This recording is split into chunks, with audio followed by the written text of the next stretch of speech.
Beer బ్రాండ్లు అన్నీ తరిమే లేదా పక్క రాష్ట్రాలకి? ఈరోజు అద్భుతమైన పాలసీ మేము తీసుకొచ్చాం, ట్రాన్స్పరెంట్ పాలసీ తీసుకొచ్చామండి. Zero political involvement policy, zero. ఈరోజు పక్క రాష్ట్రాల నుంచి డెలిగేషన్స్ వచ్చి మీ పాలసీ ఏంటి, ఎట్లా అమలు చేస్తున్నారని మన దగ్గర నేర్చుకుని వెళ్తున్నారు పక్క రాష్ట్రం నుంచి వచ్చి. Transparent policy. లిక్కర్ విషయంలో మొదటి రోజు నుంచి మేము ఆందోళన చేసాం. మేము చెప్పాం, కల్తీ మద్యం అమ్మి ముందల బాబుల్ని చంపేస్తున్నారు, దీనివల్ల ప్రజలు తీవ్రంగా ఇబ్బంది పడుతున్నారు, లివర్ సిరోసిస్ పెరుగుతుంది, లివర్ ఫెయిల్యూర్స్ అవుతున్నాయి, ఎక్కువ మంది చనిపోతున్నారని పదే పదే చెప్పాం. రెండోది బ్రాండ్ కిల్లింగ్ చేస్తున్నారు అని మేము చెప్పాం. ఇప్పుడు జెనసిస్ ఏంటి కేసుని మొత్తం brand killing. There is a very well laid out protocol. ఒక బ్రాండ్ని ఇంట్రడ్యూస్ చేయాలన్నా, ఒక బ్రాండ్ని తీసేయాలన్నా ఎక్సైజ్ పాలసీలో చాలా క్లియర్ ప్రోటోకాల్ ఉన్నాయి. అన్నీ వయోలేట్ చేసి ఏకపక్షంగా చేశారు. డబ్బులు ట్రాన్స్ఫర్ అయింది, చెక్లో ట్రాన్స్ఫర్ అయింది. విచిత్రం ఏంటంటే ఒక లిక్కర్ కంపెనీ 400 కోట్ల బంగారం ఇప్పుడు ఉంటుందండి. అది రా మెటీరియలా మద్యానికి బంగారం? 400 కోట్లు అంటే మాకున్న ఇప్పటివరకు బయటకు వచ్చింది. ఇంకెంతుందో, ఇంకా 5 సంవత్సరాల రికార్డులు కదా, టైం పడుతుంది. 400 కోట్ల రూపాయలు విలువైన బంగారం ఒక లిక్కర్ కంపెనీ కొనింది అంటే ఎవరికి వెళ్ళిందా బంగారం? Simple question. దాని ముందర వాళ్ళు ఎప్పుడు కొనలేదు, దాని తర్వాత ఎప్పుడు కొనలేదు. అంటే 5 సంవత్సరాల ముందర వాళ్ళు ఎప్పుడు బంగారం కొనలేదు, ఈ 5 సంవత్సరాల తర్వాత ఏనాడు బంగారం కొనలే. మళ్ళీ అప్పుడే ఎందుకు కొన్నారు? అది కూడా 400 కోట్ల రూపాయలు విలువైన బంగారం, ఇంతంత కాదు. అంటే అంటే ఎంత అద్భుతమైన ఇన్వెస్ట్మెంట్ చేశారో అవినీతిలో కూడా నాకు అర్థమైంది అప్పుడు. ఎందుకంటే అప్పుడు బంగారం ధర కూడా తక్కువ ఉండే, ఇప్పుడు విపరీతం పెరిగిపోయింది. అంటే క్రిమినలైజేషన్ ఆఫ్ పాలిటిక్స్కి ఒక అద్భుతమైన ఉదాహరణ ఒక్క లిక్కర్లోనే అడ్డగోలుగా క్రిమినలైజేషన్ చేశారు. ఇప్పుడు ఆధారాలతో మాకు దొరికినాయి. అదాన్ డిస్టిలరీస్కి డబ్బు వెళ్ళింది, అదాన్ డిస్టిలరీస్ నుంచి పిఎల్ఆర్ కన్స్ట్రక్షన్కి డబ్బులు వెళ్ళినాయి వితౌట్ ఎనీ అగ్రిమెంట్. అదే జగన్ గారిది అంటున్నాడు ఆయన. అదే అర్థం చేసుకోవాలి స్వామి మీరు. ఇది డబ్బులు నాది కాదు జగన్ అని చెప్తున్నాడు ఆయన. అది అర్థం చేసుకోవాలి. అంటే మీరు చూడండి ఎంత అన్యాయమో. చెక్ అండి, పిఎల్ఆర్కి వెళ్ళింది. కాదని చెప్పమనండి, వాళ్ళు నేను ఛాలెంజ్ చేస్తున్నా ఈరోజు. పాపాల పెద్దిరెడ్డిని నేను ఛాలెంజ్ చేస్తున్నాను. రాలేదని చెప్పమనండి, I'm challenging him.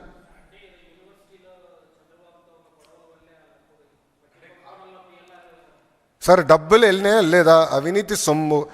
Sir PLR అనేది ఒక కరప్ట్ కంపెనీ నంబర్ 1. వాళ్ళ బిజినెస్ ఏంటి? కన్స్ట్రక్షన్. లిక్కర్ కంపెనీ నుంచి డబ్బులు ఎందుకు వెళ్ళినాయి నాకు చెప్పండి sir, please tell me. Liquor company నుంచి పిఎల్ఆర్కి డబ్బులు ఎందుకు వెళ్ళినాయి? Straight question. వాళ్ళేం కోర్ బిజినెస్ కాదు కదా అది. ఆ డబ్బులు ఎందుకు వెళ్ళినాయి చెప్పమనండి.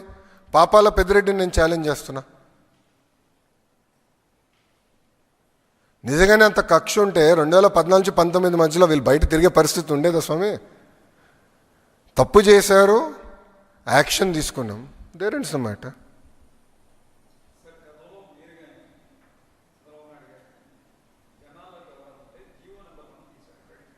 అవును, మాకు అవసరం ఏంటండి? ఈరోజు రాజ్యాంగం అందరికీ స్వేచ్ఛ ఇచ్చింది, తిరిగేదానికి అవకాశం ఇచ్చింది. We are implementing constitution of India. Doctor BR Ambedkar garu రాసిన రాజ్యాంగం మేము అమలు చేస్తున్నాం. ఈరోజు కూడా ఇప్పుడు మీరు ఒకటి గమనించాలి, పోలీస్ అధికారులు ఈరోజు ఏం చేస్తున్నారు? క్రౌడ్ని రెగ్యులేట్ చేస్తున్నారు. ఎందుకంటే అందరిలో ఒకేసారి జగన్మోహన్ రెడ్డి గారు పైన పడితే మళ్ళీ మాకు సెక్యూరిటీ లేదని ఆయనే ఏడుస్తాడు. మళ్ళీ విచిత్రం ఏంటంటే వాళ్ళే డబ్బులు ఇస్తారు, వాళ్ళే ముందిస్తారు, ప్రజల్ని తోలుకొని వస్తారు, మళ్ళీ వాళ్ళే వచ్చి ఆయన పైన పడతారు, మళ్ళీ మాకు సెక్యూరిటీ లేదని వాళ్ళే కంప్లైంట్ చేస్తారు. సెక్యూరిటీ ఇస్తేమో ప్రజలు మా దగ్గర రానిట్లేదని వాళ్ళే కంప్లైంట్ చేస్తారు. ఇది వింతగా లేదా మీకు? మేము వీఆర్ రెగ్యులేటింగ్. అంటే రోడ్లో ఎంత, ఇప్పుడు ఆల్రెడీ ఒకరిని చంపారు కదా, మీరు ఒక్క విజిట్లో కార్ కింద ఒకరు పడ్డారు కదా, వీడియో బయటకు వచ్చింది. ఆ రోజు కానీ జగన్మోహన్ రెడ్డి గారు దిగి ఆ వ్యక్తిని ఆయన కారులో పెట్టుకొని హాస్పిటల్కి వెళ్ళుంటే ఆ వ్యక్తి ఈరోజు బతికేవాడు. ఒక వ్యక్తి చనిపోయాడు, కనీసం వెళ్ళి ఆ కుటుంబాన్ని పరామర్శించలేదైనా. నంబర్ 2, ఆయన వెళ్తున్న దాంట్లో ఒకరి గుండుపోటు వచ్చి చనిపోయాడు ఆయన కార్యకర్త, ఆయన కనీసం పట్టించుకోలేదు. ఆ ట్రాఫిక్లో అంబులెన్స్లో ఒకటి చిక్కుని ఏకంగా బయటికి రాలేకపోయాడు ట్రాఫిక్ నుంచి. ఇంకొకరు చనిపోయారు అంటే ఒకరిని పరామర్శించడానికి వెళ్తే ముగ్గురిని చంపేశాడు స్వామి. మళ్ళీ అది జరిగితేమో తప్పు ప్రభుత్వాన్ని, రెగ్యులేట్ చేస్తేమో తప్పు ప్రభుత్వాన్ని.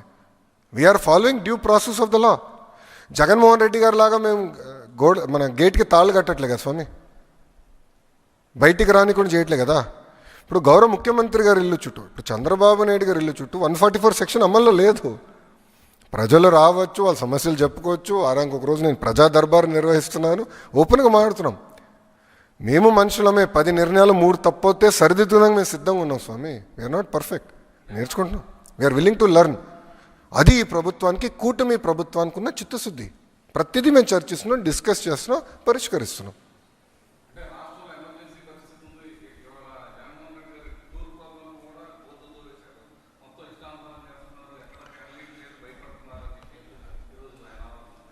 భయ్యా, కన్స్ట్రక్షన్ ప్రాజెక్ట్లో వాళ్ళు ఏదో మట్టి తీస్తే అది ప్రభుత్వానికి సంబంధం ఎట్లవుతుందండి? మీరు విజువల్ చూసారు, అది అక్కడ కన్స్ట్రక్షన్ జరుగుతుంది, వాళ్ళు వేరే దానికోసం మట్టి తీశారు. వాళ్ళకి ఏదో పైప్ లైన్ వేయాలని వాళ్ళు మట్టి తీస్తే అది తీసుకొచ్చి మా పైన రుద్దుతారు. నంబర్ 1. నంబర్ 2, ఎమర్జెన్సీ లాంటి వాతావరణం ఉంటే జగన్మోహన్ రెడ్డి గారి ఇంటి నుంచి బయట అడుగు పెట్టేదాకా ఉంటుందండి అవకాశం.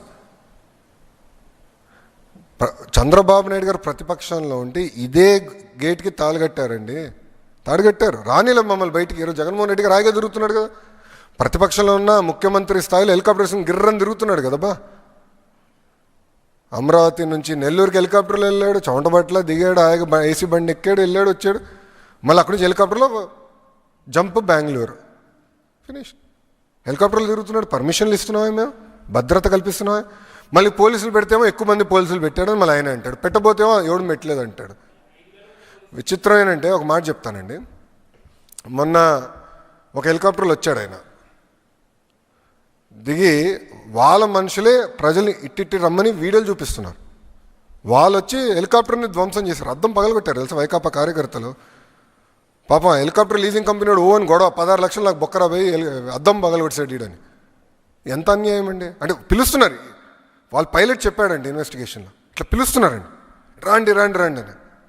ఆపితేమో ఆపారంటారు. ఇప్పుడు ప్రతిపక్ష అంటే మాజీ ముఖ్యమంత్రి పులివెందుల ఎమ్మెల్యే ఈరోజు బయటికి వెళ్తే ఎనీవేర్ బిట్వీన్ 1000 నుంచి 3000 మంది పోలీస్ సోదరులు రోడ్డుపైకి వస్తారు. ముఖ్యమంత్రి గారు వెళ్తే కూడా అంత భద్రత ఇవ్వట్లేదు మేము. మళ్ళీ రెగ్యులేట్ చేస్తేమో ఆపారంటారు, రెగ్యులేట్ చేయకపోతేమో రేపు వదిలేమంటారా? సూటిగా వాళ్ళని అడుగుతున్నా. 1000 మంది ఎవరు ఉండరు రేపు ఆయన ప్రోగ్రాంలో, హాయిగా వెళ్ళిపోతారు. ఏమైనా జరిగితే మాది బాధ్యత కాదు. ఒప్పుకుంటాడా వాళ్ళు? చెప్పండి, ఎందుకు ఈ గోళ్ళంతా? స్ట్రైట్. అరే ఎంతమంది మనుషులు చంపుతారండి ఒక ట్రిప్లో? నాకు అర్థం అవ్వదు. ఈరోజు కూడా ఒక పోలీస్ సోదరుని కొట్టారు వాళ్ళు, ఫ్రాక్చర్ అయింది పోలీస్ సోదరు చెయ్యి. ఎంత అన్యాయమో చూడండి. మేము ప్రతిపక్షంలో మేము వెళ్ళాం, ఏనాడైనా మేము దాడి చేసామా? వి ఫాట్, గట్టిగా వార్నింగ్ ఇచ్చాం. కానీ ఇట్లా మేము మా సొంత కార్యకర్తలు ఏనాడు చంపలా. అది కాదు మాకున్న సంస్కారం. తల్లి పైన కేసు గెలిచిన తర్వాత సంబరాలు చేసుకునే ఏకైక కొడుకు జగనేమో. అసలు తల్లిపైన ఎవరన్నా కేసు పెడతారండి? చెల్లిపైన ఎవరన్నా కేసు పెడతారా?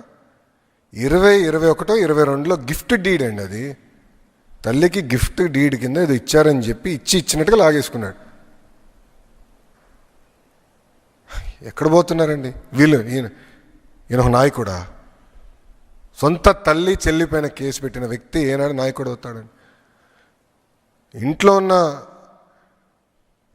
తల్లికి చెల్లికి న్యాయం చేయలేనోడు రాష్ట్రంలో ఉన్న మహిళలకి న్యాయం చేయగలుగుతాడా? నేను సూటిగా ప్రశ్నిస్తున్నా.